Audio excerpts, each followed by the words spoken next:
He was her best friend, the charming risk-taker who made everything a joke. So when he bet he could make her fall in love with him in just 14 days, she laughed. Until the moments started feeling real. Until old memories came back to life. Until she found out the truth. But by then, it was too late to pretend. Because this wasn't a game anymore. Not for either of them. Hello family, welcome to Storytime with Imzi. Please subscribe and like, it means the world to us. Also share this video to your friends and loved ones and turn on post notifications so you don't miss future videos from us.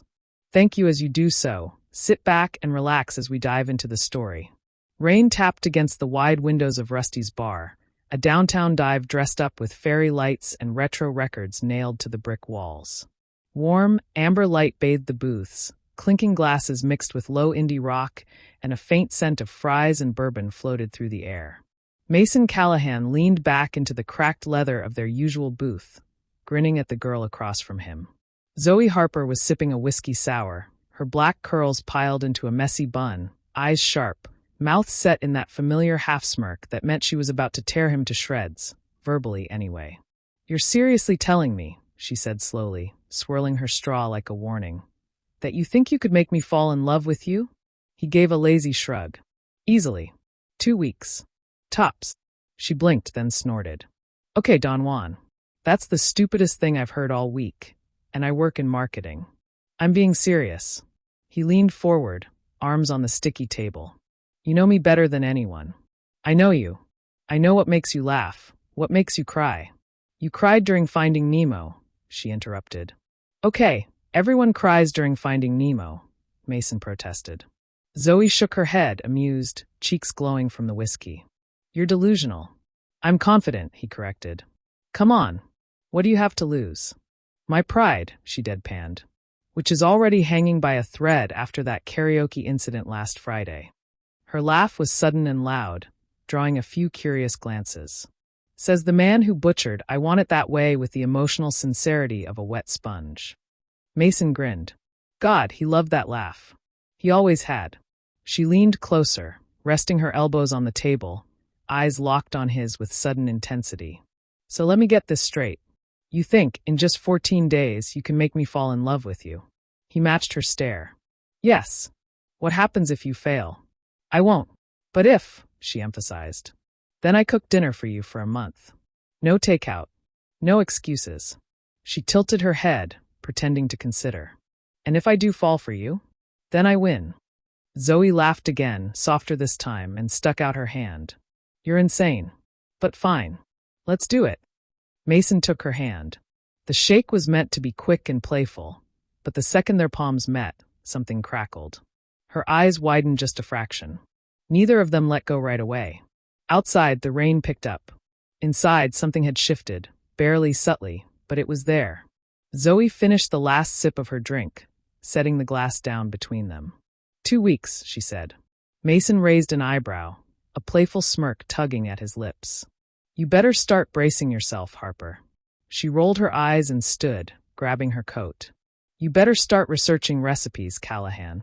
He watched her walk toward the door, a familiar ache in his chest. But this time it wasn't confusion. It was possibility. And the clock had just started ticking.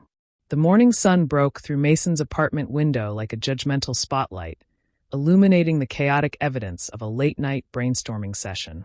Scraps of paper, post-it notes, and half-drunk beers cluttered the coffee table.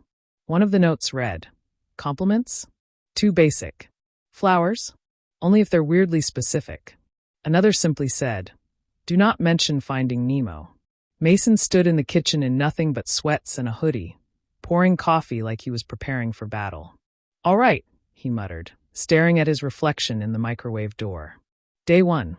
She's going down." His phone buzzed. A text from Jared. "You seriously doing this? Your confidence is dangerous, bro. Also, breakfast at 10? He ignored it. He had more important things to handle, like laying the groundwork for the most important mission of his life. 8:12 a.m., Zoey's apartment. Zoey shuffled into her tiny kitchen in a worn sweatshirt and striped pajama shorts. Her hair was a riot of curls that hadn't seen a brush yet, and her cat, Maverick, trailed behind her meowing with all the drama of a Broadway star. She opened the door groggily to grab the mail, then paused. A brown paper bag with a sticky note sat neatly on her welcome mat. Day 1. For the headaches. And because no one makes a better cup than you. M. Inside the bag, a box of her favorite obscure herbal tea she used to swear by in college, imported from some tiny village in the Scottish Highlands. She hadn't mentioned it in years. She smirked. Okay, Callahan. 1 point. Maverick jumped on the counter and sniffed the tea with suspicion. Relax, it's not for you, Zoey said, tossing the bag aside and boiling water. She held the note between her fingers for a moment too long before sticking it to her fridge with a cactus magnet. 11:47 a.m., downtown, Mason's office. Mason leaned back in his desk chair, pretending to listen during a project update call, while secretly scrolling through his new list. Zoey weaknesses and secret joys. Cinnamon rolls, not too sweet, hates icing. Old jazz vinyls. Spontaneous bookstore runs. Handwritten notes, texts. Fall weather. Dogs named after celebrities. Still wants one called Brad Pott. Is Loki obsessed with Jeopardy? Reruns. He had a plan. Not to trick her. Not to play her. He just wanted her to see. See how he'd always looked at her. How every inside joke, every shoulder she cried on, every quiet Sunday they'd shared over bad coffee and sarcasm. It all meant more to him than she ever knew. 7:04 p.m., Zoey's apartment. Her phone lit up again. Another message. Mason, what are you doing tonight? I'm thinking a walk. Sunset. Chill playlist. Minimal mocking. She bit her lip. Her instinct was to reply with something snarky. But instead, she found herself typing. Zoey, only if there's ice cream after. 8:20 p.m., the park. They walked side by side, coats tucked tight, leaves crunching underfoot. The sky was streaked with fading purples and gold, the kind of sunset that asked to be remembered. Mason had a speaker tucked into his coat pocket, slow acoustic tunes playing softly between their silences. Zoey glanced at him. You know this won't work, right? Oh, it's already working. She elbowed him. You're so full of yourself. Maybe, he said with a grin. But you're here, aren't you? They stopped at the top of the hill where the city spread out beneath them. A quiet moment. No jokes. No games. Just a look. Something in his eyes, something serious, made her stomach flutter. She cleared her throat and turned away, flustered. You're lucky I like sunsets. You're lucky I remember that. She didn't say anything after that. But she smiled quietly. And Mason, he didn't need a scoreboard to know. Day 1. Victory. By Thursday, Zoey was starting to feel off. Not sick. Not tired. But not normal either. She found herself looking at her phone more often than usual, scrolling back through old texts, smiling at things that weren't even funny. Worst of all, she caught herself humming one of his playlist songs, something indie and romantic and slow, as she brushed her teeth. I'm not falling for him, she muttered to herself in the mirror, foam clinging to her lip. Maverick blinked at her from the counter, unimpressed. 10:07 a.m., Zoey's office. Her inbox was a war zone, her coffee was already cold, and she hadn't even opened her spreadsheet. Just as she reached for her mug in defeat, a paper takeaway cup landed on her desk with a soft thud. Ginger lavender latte, a familiar voice said behind her. The overly complicated nonsense you once claimed tasted like poetry in a cup. She turned. Mason stood there in his navy jacket, scarf askew, holding a brown paper bag. And a scone, he added. Blueberry. Not that cranberry betrayal you pretend to like when you're trying to be healthy. Zoey blinked at him. What are you doing here? Just in the neighborhood. Thought I'd swing by and rescue your mood. She accepted the cup reluctantly. You're insane. He grinned. You're welcome. 7:45 p.m., Mason's apartment. Later that night, Mason sat cross-legged on his living room rug, surrounded by Polaroids and memories. He'd pulled out the old shoebox from his closet, one filled with relics of their childhood. A camp photo of them mud-streaked and grinning, the movie stub from the first time they snuck into a PG-13 film together, a worn-out napkin with her doodle of the two of them as stick figures holding tacos. He smiled at it all, a knot growing quietly in his chest. This wasn't just about winning anymore. He was already in it deep. He'd always been in it. 9:13 p.m., Zoey's apartment. Zoey's phone pinged. Mason, hey. Need to decompress? Want to come over and yell at Jeopardy? Contestants with me? Zoey. If you're still yelling at the TV like they can hear you, I'm in. She grabbed her coat, heart pounding like it hadn't in years. 9:52 p.m., Mason's apartment. The door swung open and Zoey stepped into warm light and the smell of cinnamon. You baked? She asked, lifting a brow. He rubbed the back of his neck. Attempted to. The fire alarm only went off once. They settled on the couch, barefoot and shoulder to shoulder, yelling half-serious answers at the television. What is the Louvre? Zoey called out. Nope. It's the Prado. Oh, shut up. You Googled that once while flirting with a Spanish waitress. And that knowledge just saved your trivia life. They laughed until tears streamed down their faces. Then, during a lull between questions, Zoey turned to him, and he turned too, and for the first time in a long time, the silence between them felt thick. Not awkward, not uncomfortable, just full. Their knees touched. Neither of them moved. Mason's voice dropped. You always look at me like that when you're about to say something real. Zoey hesitated, then smiled. Maybe I'm just watching you fail to impress me. Maybe you already are impressed. She looked away, cheeks flushed, breath caught somewhere between a laugh and something more serious. He didn't push. He just watched her, silently, memorizing everything. Because today wasn't about fireworks. It was about little cracks. Tiny, perfect ones. And Mason? He saw her walls shifting. Bit by bit. The Saturday morning sun slipped through Zoey's half-closed blinds, casting stripes of golden light across her bedroom. She lay sprawled diagonally across the bed, one leg dangling off the side, hair an untamed mess, and her phone still clutched in her hand from the night before. She blinked sleepily at the screen. Mason. Reminder. Today is the fall market you said you wanted to go to last year, but skipped because of the pumpkin spice apocalypse. Picking you up at 10. Wear that mustard yellow sweater. It makes you look like autumn punched you in the best way. Zoey chuckled, tossing the phone on her pillow. Damn it, she whispered, rubbing her face. He remembered everything. 10:12 a.m., her front door. 2 minutes late, Zoey said, stepping outside in that exact sweater, an eyebrow raised. I should deduct points. Mason stood waiting in a charcoal coat, holding 2 travel cups and a warm paper bag.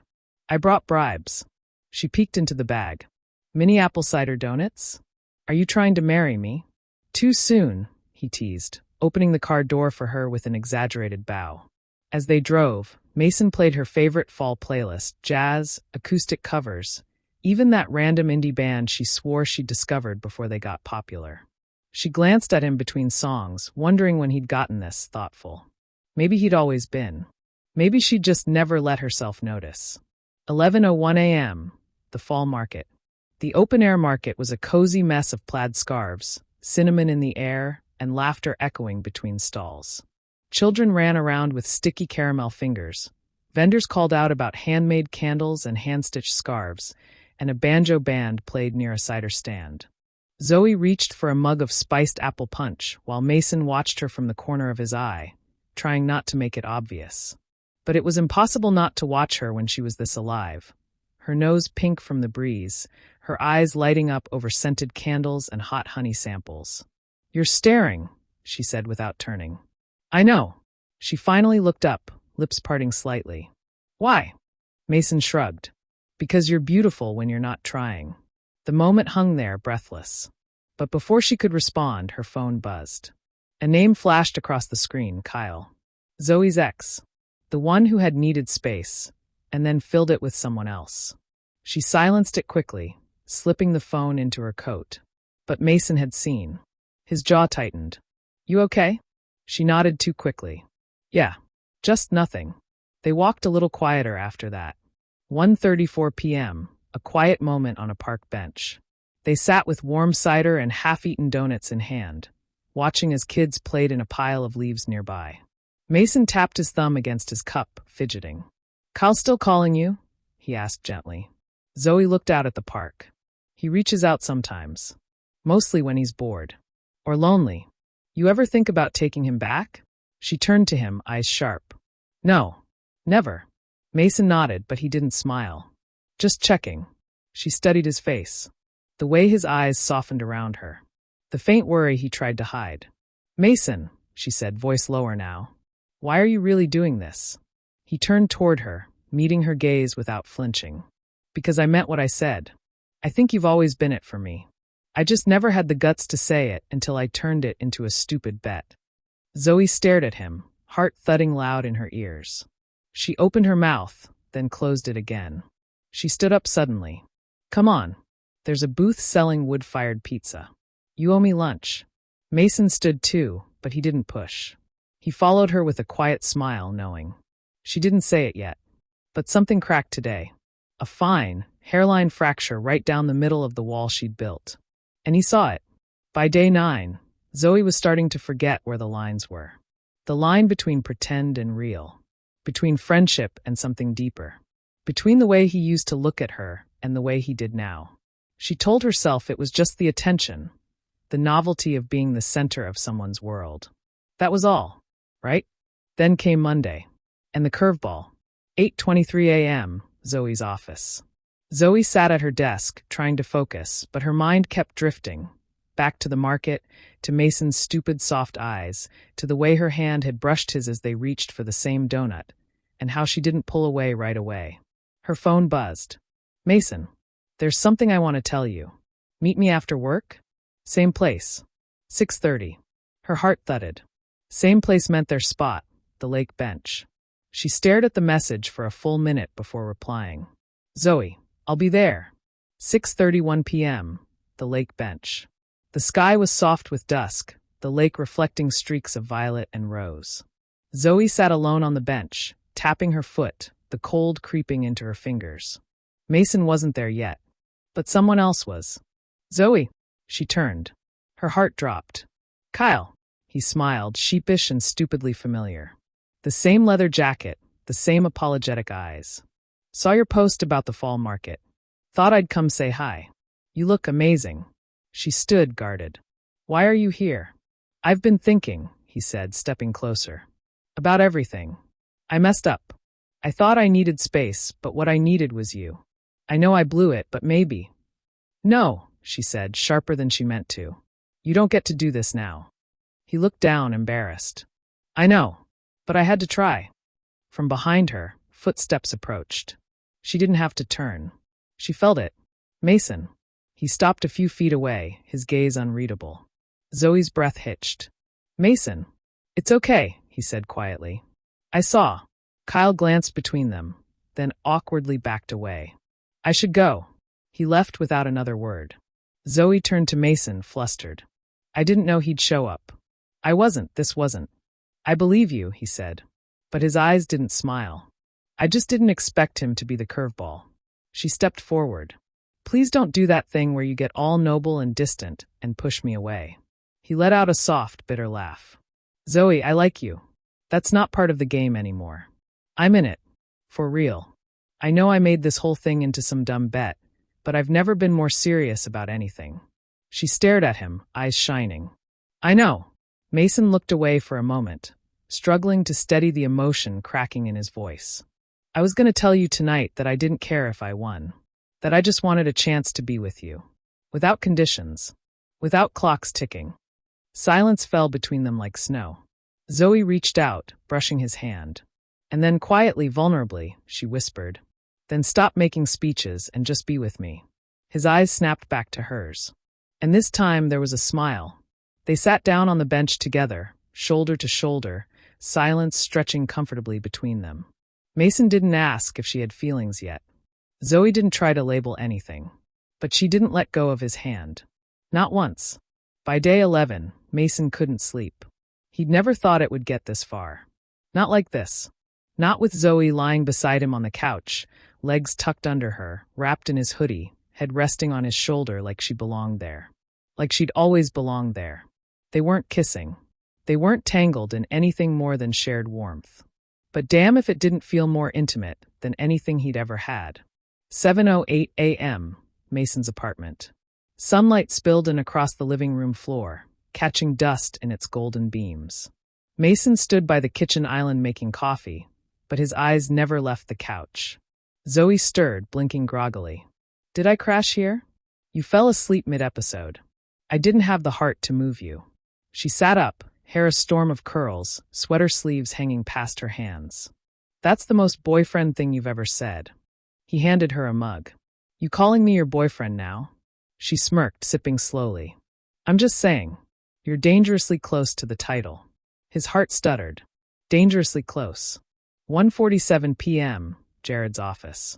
Mason leaned against the doorway, chewing his lip while Jared adjusted his camera lens. You haven't told her yet, have you? Jared asked. Mason frowned. Told her what? Jared didn't even look up. That this all started as a bet. That we made a game out of her feelings. Mason stiffened. It's not a game anymore. But it was man. And Zoey, she's not someone you can lie to.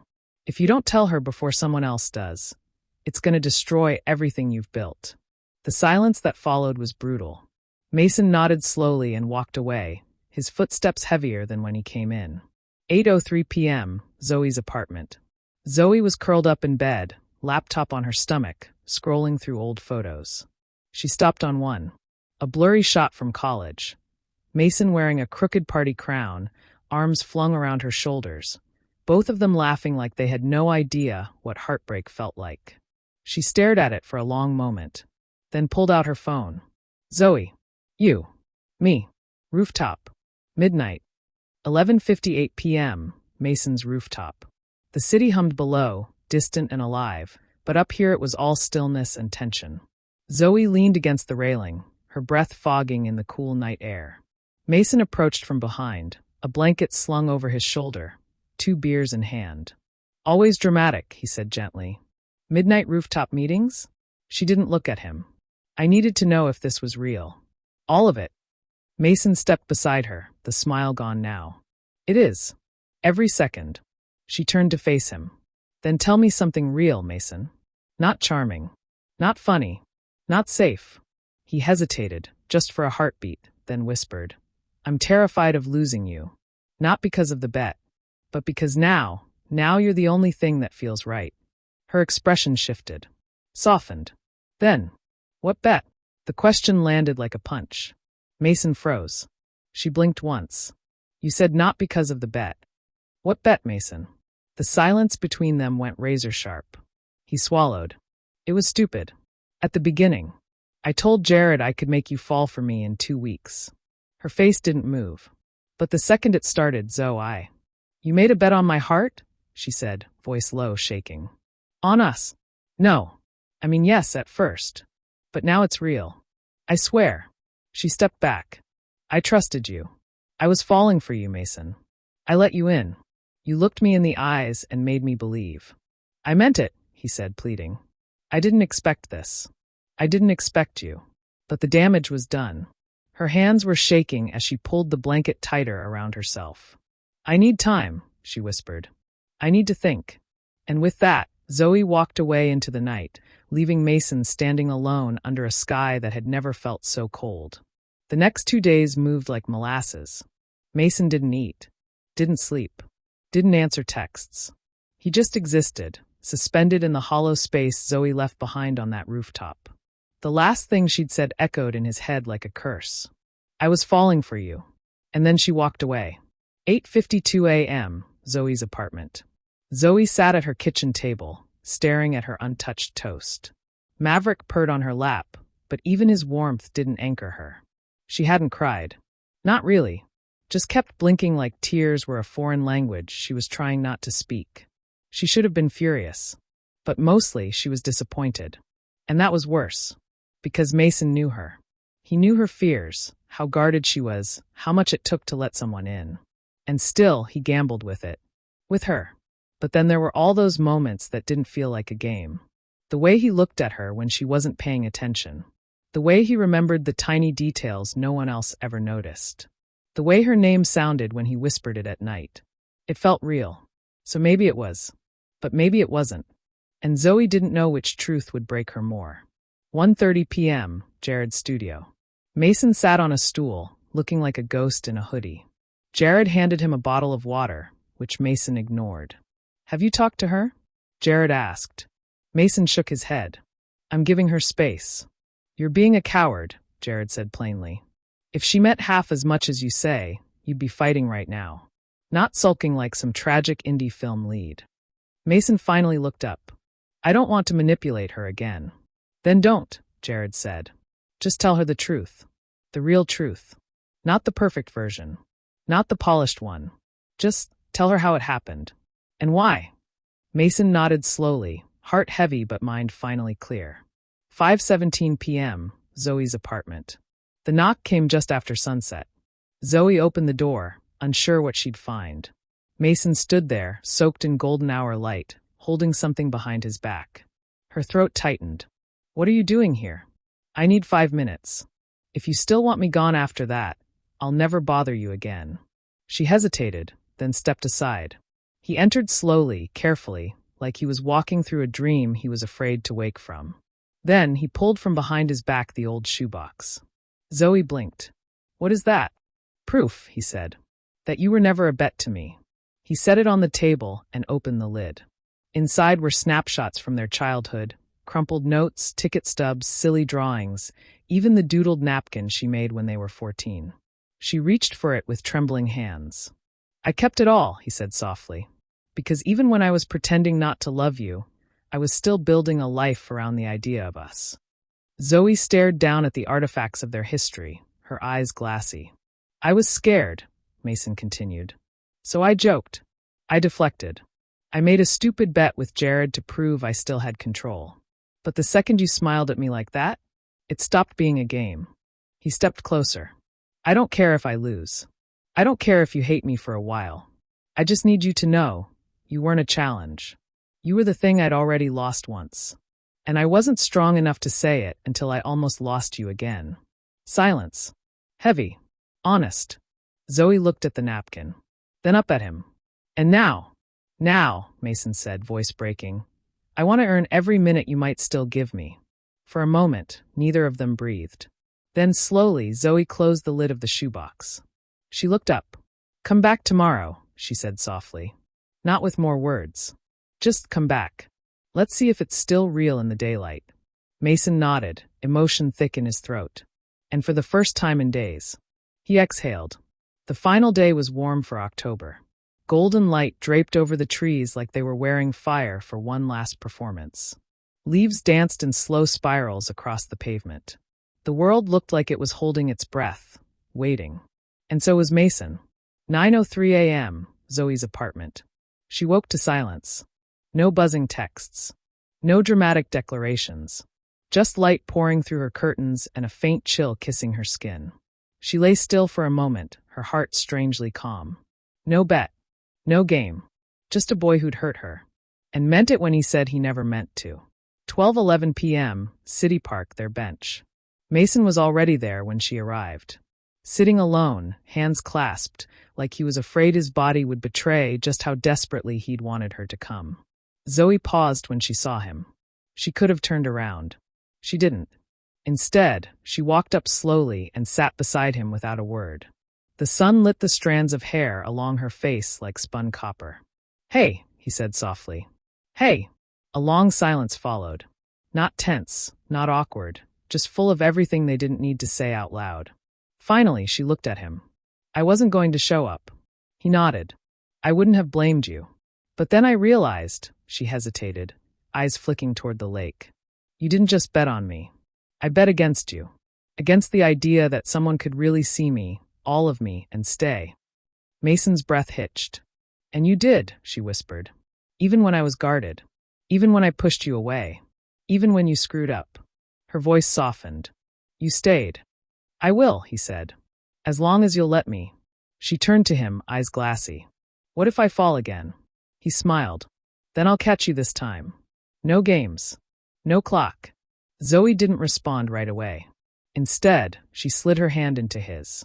And for the first time in years, it felt like the world stopped spinning just for them. 10:42 p.m., Zoey's rooftop. Later that night, they lay under a shared blanket, surrounded by fairy lights and 2 half-eaten slices of caramel apple pie. Zoey rested her head against his chest, listening to the beat of a heart that had waited years for this. Mason traced lazy circles on her arm. So, does this mean I won the bet? Zoe looked up at him, one brow raised. Then smirked. Nope. What? But you. You didn't make me fall, Mason. I jumped. And then finally she kissed him. No timer. No challenge. No rules. Just a quiet fall. Into everything that had always been waiting.